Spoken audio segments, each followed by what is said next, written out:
What's up, world? Welcome back to the channel.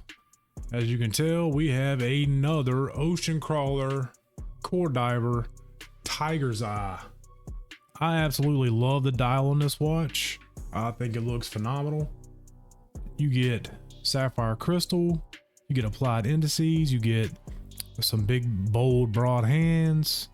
I wish they would have went with a different color, maybe yellow or something instead of the orange, because at a first glance you kind of lose it against the dial. You get a date window at the 6 o'clock for that symmetry. You get a Salida SW200-1 movement, so you get 4 Hz movement for that smooth sweep. You get a ceramic bezel, you get great loom, I'll show that here in a minute.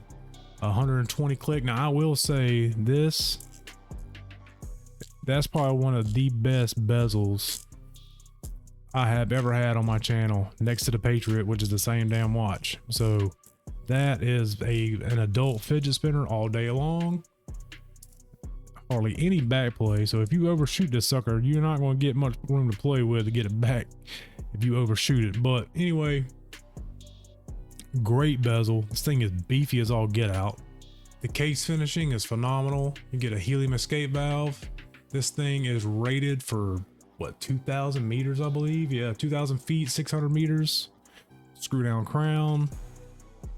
So there's that. You get 22 millimeter lugs, 44 millimeter case, 4 millimeter thick sapphire crystal. You get a screw down case back. That right there is a star of the show, honestly, to me. The dial, I can take it or leave it. This case back, phenomenal. Absolutely love the case backs on these dive watches. But speaking of dive watches, this thing is so over engineered, nobody is going to buy this watch and be like, you know what, I'm going down 600 feet. No, you're not. You're not even going 60 feet. The only person on YouTube that will put this watch through its paces for a dive watch is Craig over at Dive Time Watch Reviews. He's got some content coming out soon of him diving this aircraft carrier that they sunk off the coast of Pensacola. That footage is phenomenal. He sent me some in an email, and bruh, my man flat out cooked with that footage. But that's the only person I know on YouTube that actually dives these watches. I can only give you my honest review from my desk diver for sure. My buddy Tony over at Watching the Time, he will give you a well more in-depth review than I will. So make sure you check him out. It's going to him next. I only get this watch for a short time, a few days, and that's on to the next one. This strap, now I have an almost 8¼ inch wrist. This thing will not fit with this leather strap. Will not even make it to the first hole. It is about as short as my patient is when it comes to bullshit. So why would you have a 44 millimeter case watch with a strap that will not fit a larger wrist? At least make it to fit at least an 8¼ or 8.5. But this leather strap, my wife put this watch on, it fit her perfect. So I mean, my wife could use this as a weight to get down to the damn shipwreck if she needed to, but for me, no. This would be my choice. I didn't put it on here because these things are a pain in the ass to get on, but you do get screw pins. You don't get push pins or a push pin collar system. You do get a diver's ratcheting extension, which is phenomenal. I think all dive watches in 2026 should come with this system. You get the ocean crawler logo here.